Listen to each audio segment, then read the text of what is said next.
सुबह की पहली किरण के साथ जब मोहन अपने खेत पहुंचा तो उसकी आंखें फटी की फटी रह गईं। जहां कल तक धूल उड़ती थी, आज वहां घुटनों तक ऊंची हरी भरी फसल लहलहा रही थी। बड़े बड़े चमकदार आलू और मोतियों जैसे मटर के दाने। तभी वहां से काला गुजरा। काला हैरानी और चिढ़ के साथ, अरे मोहन, ये क्या तमाशा है? कल शाम तक तो यहाँ मिट्टी उड़ रही थी और आज एक ही रात में इतनी बड़ी फसल। कौन सा गड़ा हुआ खजाना हाथ लग गया है तेरे? या कहीं शहर से कोई चोरी का माल लाकर यहाँ गाड़ दिया है? नहीं काला भाई, ये ना कोई चोरी है और ना कोई तमाशा। ये तो ऊपर वाले की मेहरबानी है। कल एक घायल चिड़िया की मदद की थी, बस उसी की दुआओं ने आज ये रंग दिखाया है। देख भाई, कितने सुंदर आलू और मटर है। तू भी थोड़े घर ले जा। दुआएं? चिड़िया मुझे बेवकूफ समझता है। ये जरूर कोई काला जादू है। जोर से, मुझे तेरे खैरात की जरूरत नहीं है मोहन। याद रख, जो रातों रात उगता है वो रातों रात ढल भी जाता है। काला के मन में शांति नहीं थी। वो जानना चाहता था कि मोहन को ये सब मिला कैसे। वो बिल्ली के कदमों से मोहन के टूटे हुए घर के पीछे पहुंचा और खिड़की से कान लगाकर सुनने लगा। अंदर मोहन, बिमला और माँ बातें कर रही हैं। मोहन, मुझे अब भी यकीन नहीं होता। वो सुनहरी परी सच में हमारे लिए फरिश्ता बनकर आई थी। उसने कहा था ना कि जब तक दिल साफ रहेगा ये फसल बढ़ती रहेगी।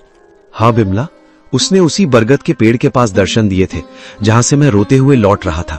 वो दिव्य प्रकाश, वो ममता भरी आंखें, मैं कभी नहीं भूल सकता। काला भाई को शक हो रहा था, पर उसे कैसे समझाऊं कि ये सब दया का फल है। काला खिड़की के बाहर बुदबुदाते हुए, अच्छा तो ये बात है।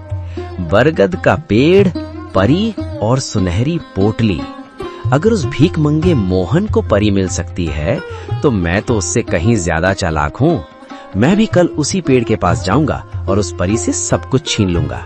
काला सुबह सुबह उसी बरगद के पेड़ के नीचे पहुंच गया।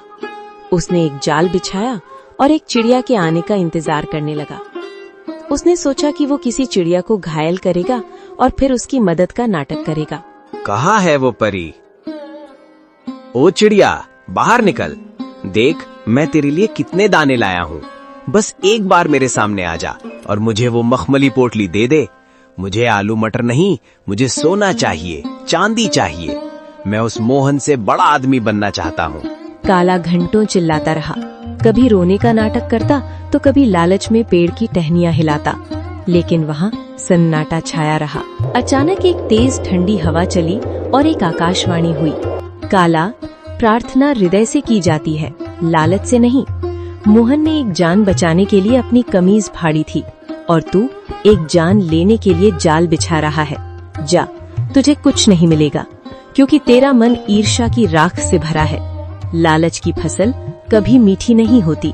नहीं, ये नाइंसाफी है। उस गरीब को सब कुछ और मुझे कुछ नहीं। अगर मुझे नहीं मिला तो मैं मोहन का भी कुछ नहीं रहने दूंगा। मैं आज रात उसके खेत को शमशान बना दूंगा। मोहन ने पहली फसल घर लाई। बिमला ने जब आलू और मटर की सब्जी बनाई तो उसकी खुशबू पूरे गांव में फैल गई। बीमार माँ ने जैसे ही एक निवाला खाया, उनके चेहरे पर रौनक आ गई। पिताजी, ये आलू तो बहुत मीठे हैं। क्या ये सचमुच हमारे खेत के हैं? अब मुझे स्कूल जाने के लिए नया बस्ता मिलेगा ना? हाँ मेरे बच्चे, अब हम कभी भूखे नहीं सोएंगे। बिमला देखो, भगवान ने सुन ली। आज माँ की आंखों में चमक देखी? ये उन जादुई बीजों का ही प्रताप है। बिमला आंखों में आंसू भरकर, मैं तो डर गई थी मोहन। मुझे लगा था कि गरीबी हमारी पहचान बन गई है, लेकिन आज पहली बार लग रहा है कि हमारे घर में भी लक्ष्मी ने कदम रखा है। पर मुझे उस काला से डर लगता है। उसकी नजरें हमारे खेत पर जमी हैं।